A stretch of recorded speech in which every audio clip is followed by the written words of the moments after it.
Voilà, et place à présent au Dimanche Magazine de ce jour. Notre invité, le maire de la commune de Tiasalé, M. Assali Timoko.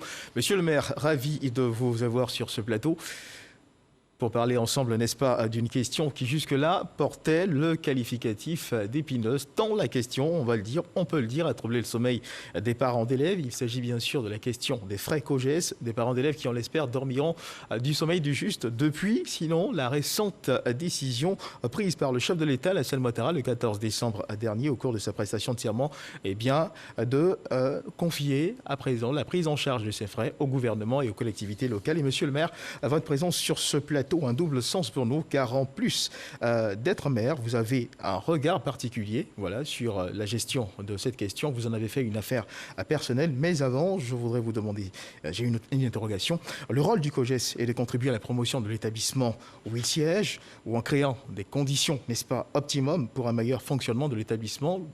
Comment en est-on arrivé au fait que le COGES se soit éloigné de ce rôle-là? Merci de l'occasion que vous nous offrez d'échanger sur la question. Vous savez que, pour répondre à votre question, vous savez que là où il n'y a pas de gendarme, une certaine race d'honnêtes gens est capable de tout. Les COGES ont été créés avec une ambition très noble pour aider à gérer l'école.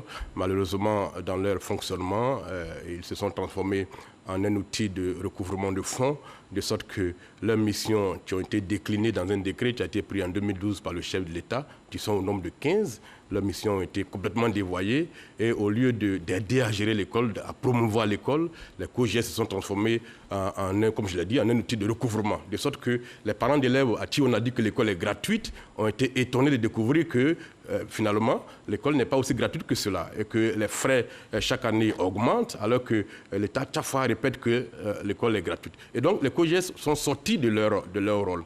Personnellement, j'ai beaucoup enquêté sur les COGES, d'abord en tant que journaliste et puis en tant que premier magistrat de la commune de Tiasalé, parce que ce que les gens ne savent pas, c'est que les collectivités ont aussi la charge de gérer les écoles. D'accord. Les maires sont chargés de gérer les écoles primaires, préscolaires, les conseils régionaux sont chargés de gérer les écoles secondaires.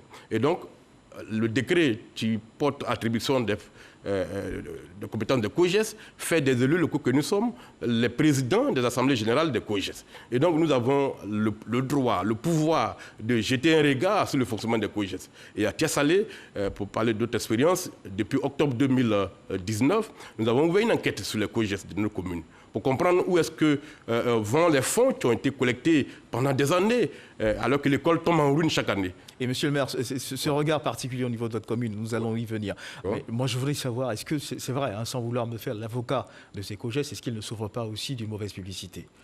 Non, mais bon, vous savez que partout, quand il y a une généralisation, il y a forcément une règle quelque part. Il y a des COGES qui ont bien fonctionné. Dans certaines villes, les parents très conscients ont bien géré ces outils-là. Mais globalement, les COGES dysfonctionnent. Et leur fonctionnement, au lieu de devenir problématique, est devenu un frein, contrairement à leur mission, est devenu un frein à la scolarisation des enfants, notamment des filles. On leur reproche un manque d'organisation, de communication.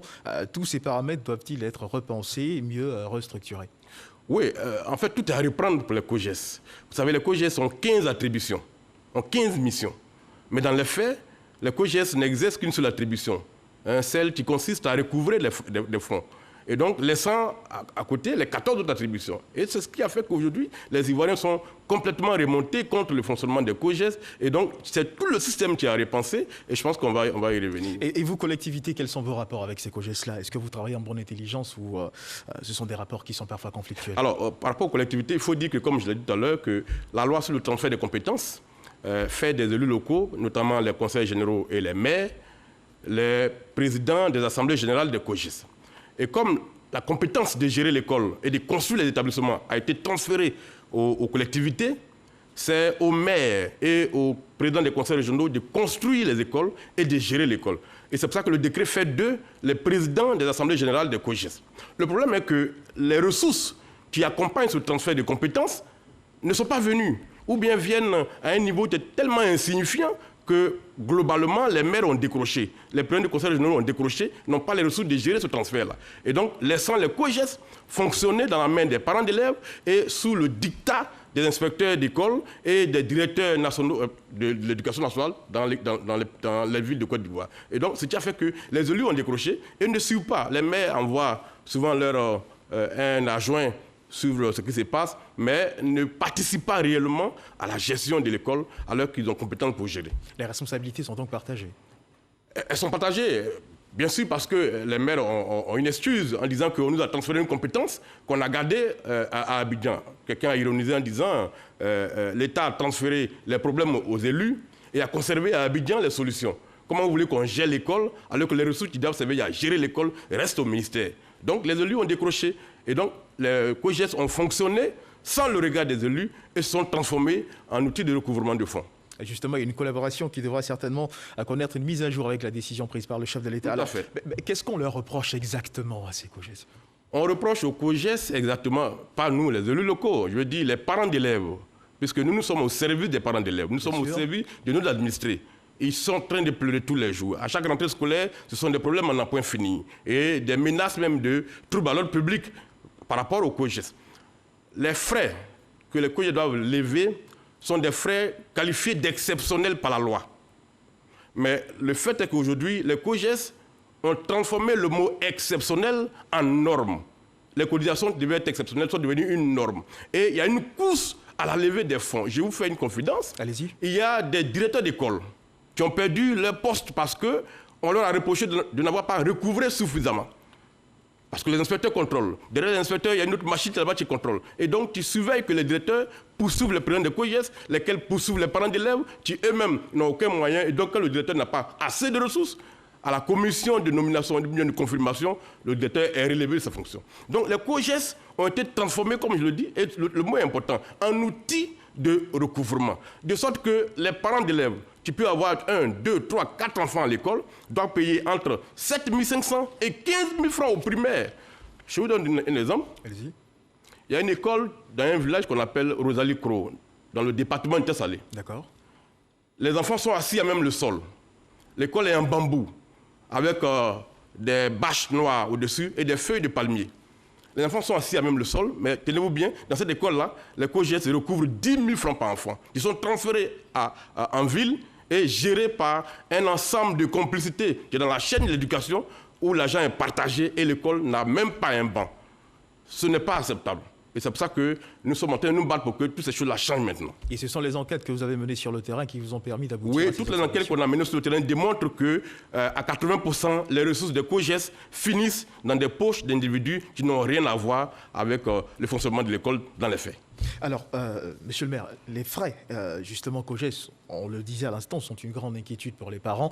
Des murmures qui sont donc remontés au chef de l'État qui, au cours de sa prestation de serment du 14 décembre dernier, a pris une décision, celle de faire basculer la prise en charge de ces frais par le gouvernement et par les collectivités locales. Je vous invite à suivre cet élément de notre reporter Walter Amadou Ouattara qui nous retrace un peu l'ensemble de cette actualité-là. Chaque rentrée scolaire, le débat sur les frais COJES fait couler beaucoup d'encre et de salive. Les COJES, dans la mission qui leur a été confiée, représentaient donc un outil donc, de promotion et de développement de l'école. Mais malheureusement, je pense qu'il y a beaucoup de problèmes donc, qui ont jalonné leur fonctionnement, dont, n'est-ce pas, l'organisation et puis l'information. La plupart des COJES donc, ont connu un déficit de communication, si bien qu'au finish, c'était devenu même un véritable fardeau pour les parents. Nous sommes tous des parents, donc souhaitions vraiment que vivement une solution soit trouvée donc, à ce problème-là. Face à cette situation qui a suscité des troubles à l'école, le président de la République a annoncé une importante décision. Je réaffirme mon engagement en faveur de l'école obligatoire et la gratuité de l'école publique pour les enfants de 6 à 16 ans. Afin de lever tous les obstacles à la mise en œuvre complète de cet engagement, j'ai décidé que pour compter de janvier 2021, le gouvernement et les collectivités locales prendront en charge les frais COJES. Cette décision prise par le sommet de l'État est bien appréciée. C'est une décision qui était attendue quand même de la part de plusieurs parents qui se plaignaient.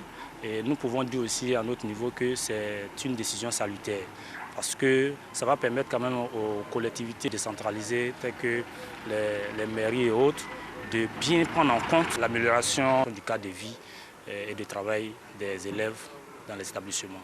Des parents d'élèves avancent que le comité de gestion des établissements scolaires, COGES de Côte d'Ivoire, a besoin d'être repensé afin d'être davantage utile à l'école.